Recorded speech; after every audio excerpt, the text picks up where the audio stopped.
Hi, my name is Joseph Parker, WBO champion of the world, and you're watching Sporting Icons. Okay, so I haven't done a rankings video since the beginning of the year. Obviously, I've been missing, doing other bits, actually earning some proper money for a change. I'll talk about that in another video.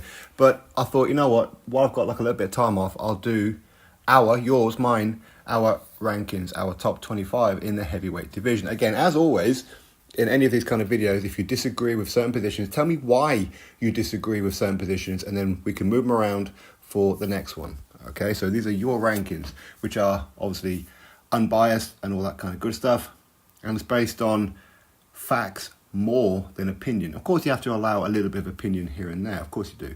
Anyway, let's go through it all, and then we'll have a quick discussion. So, number 25, Jermaine Franklin. Number 24, Ivan Dajko. Number 23, F.A. Ejagba. Number 22, Frank Sanchez. Number 21, Arsenbek Makhmadov. Number 20, Michael Hunter.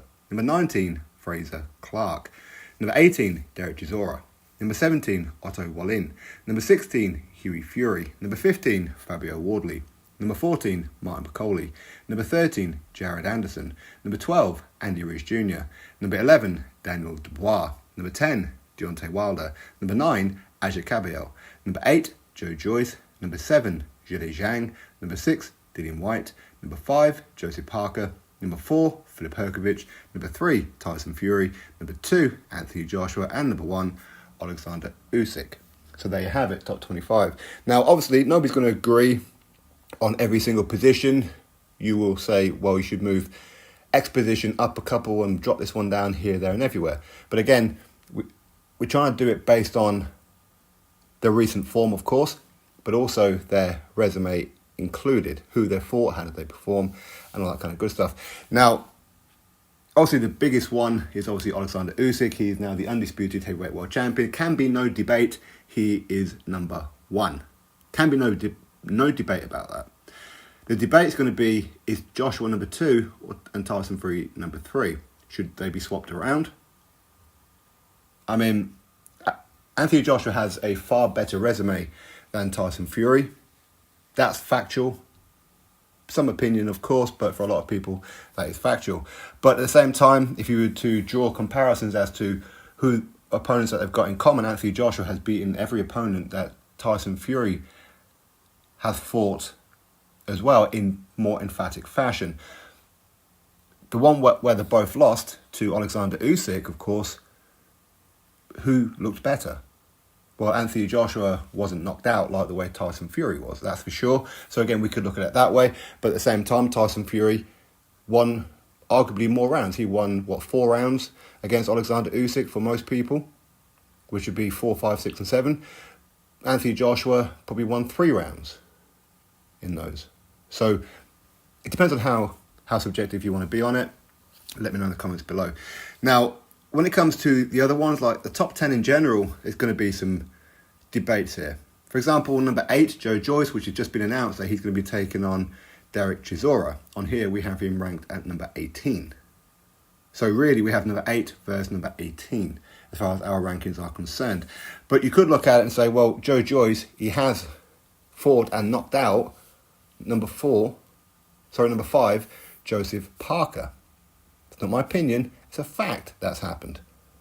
But it's also a fact that Zhilei Zhang knocked out Joe Joyce. Stopped him twice, beat him twice. Joseph Parker also beat Zhilei Zhang. You could throw in and say, well, look at Dillian White. Well, Dillian White beat Joseph Parker. Not my opinion, it's fact. He did. So there's all these things to consider.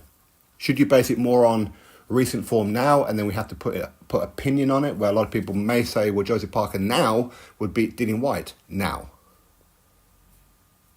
Maybe a rematch with Joseph Parker and Joe Joyce. Maybe Joseph Parker would beat Joe Joyce now because of the form Joseph Parker's in. It's all opinion, of course.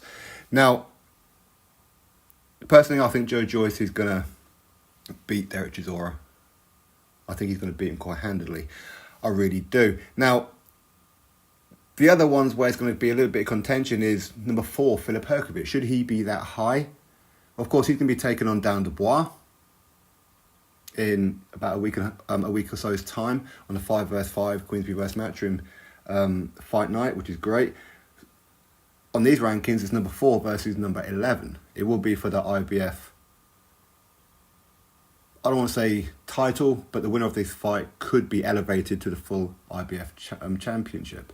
Could be, depending on Fury and Usyk officially activating their rematch clause, as in both of them doing it. So that's going to be very, very interesting. But again, Filipovic does have a victory over Zhilei Zhang. Whether we agree with that particular result of that fight, irrelevant. Facts are he has beaten him. That's the result, okay? Number 10, Deontay Wilder. He's going to be taking on number 7, Zhilei Zhang. So again, very, very interesting. And again, you see, you have to put a lot of it down to His Excellency Turki Al-Sheikh, who does actually follow me on social media, so big up to him. A lot of these fights are happening because of him, where they're all kind of fighting each other now. And that's what we've been wanting for years. So a Wilder versus a Zhang is a very, very good fight. We'll talk about that fight, of course, we will in another video. We could look at, say, number 14, Martin Bakole. Is that too high based on what he's done? Arguably. But some people have an opinion that he should be higher and would beat a lot of these guys above him. And maybe you're right. Maybe. But we have to see them. As far as I'm aware, he ducked Joe Joyce, which is why Joe Joyce is now fighting Derek Chisora. That's what I'm hearing. I don't know that for a fact. So maybe now Martin Bakole might end up fighting, say, Dillian Whyte. Maybe. We'll have to see. Okay? Again, these are just speculations. We don't know. Of course, you got number 12, Andy Ruiz Jr. Very, very inactive fighter. Very, very inactive. His last fight was against Luis Ortiz. And he's had another fight, and I've totally missed it, which was quite some time ago. Well, of course, he defeated Luis Ortiz. Luis Ortiz, of course, isn't in his top 25. Some of you may say maybe he should be. But Andy Ruiz Jr. is going to be taking on Jarrell Miller in a few weeks' time. So, again, going to be very, very interesting. Number 16, Hughie Fury. Of course, he's been out for a long time through illness. Hopefully, all that is behind him now. He's looking so much better in the ring. He's looking a lot more heavy-handed and whatever else now. But again, is that down to the level of opposition that he's coming back to fight? And nothing wrong with the level of opposition that he's fighting. He's been out of the ring for a long time. You do have to gradually build your way back into it. Personally, I would like to see Hughie Fury, after his next fight, take on somebody in his top 25. Him versus Martin Bakole, I would love to see. I would absolutely love that. I really would. Or Otto Wallin or something like that. You could look at, say, number 19, Fraser Clark. Is that too high? Based on the fact that he got a draw with Fabio Wardley, who we currently have at number 15. Maybe. Some people feel Fraser Clark won that fight. Some people feel that he lost that fight. Some people agree with the draw decision. Maybe he's not a top 25 fighter. Maybe some of you say Fabio Wardley isn't a top 25 fighter. Frank Sanchez, number 22. Well, at the end of the day, him losing to Ajit Kabiel is a little bit alarming, that's for sure. Unlike Makhmudov, of course, Makhmudov, he broke his hand and his elbow in that Ajit Kabiel fight.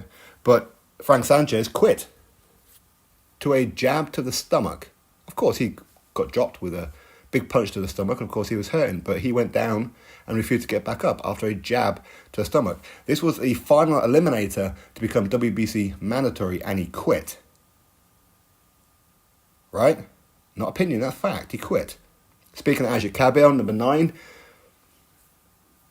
for a long, long time, he was the kind of guy who gave the impression that he was protecting his undefeated record. Of course, he defeated Derek Chisora some odd years ago in Monte Carlo on a matchroom card, where Derek Chisora turned up without a trainer in his corner.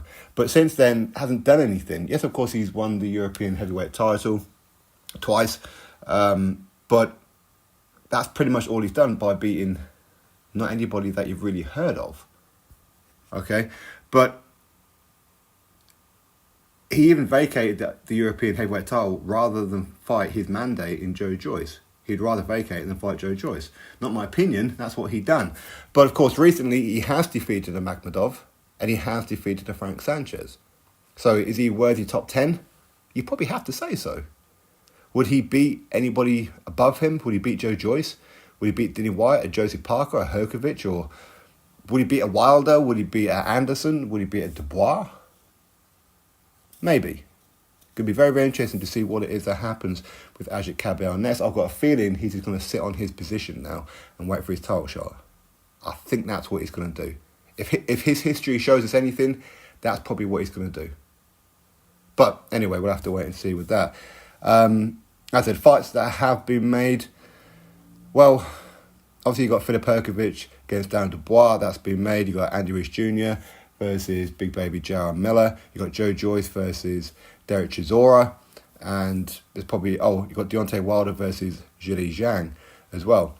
Could we see the rematch between Oleksandr Usyk and Tyson Fury? Maybe yes, maybe no. Frank Warren says that Fury is up for the rematch. Who really knows if he is or not? And let's be honest, he did get absolutely pummeled in that fight, especially round number 9, but he handedly lost that fight. Can he make an adjustment to beat Oleksandr Usyk? Well, he can. But much like Anthony Joshua could have made the adjustment to defeat Oleksandr Usyk. You see? Just because you can don't mean you will. Some people say, well, Tyson Fury should be more aggressive and he beat him. Well, he was aggressive at times in that fight.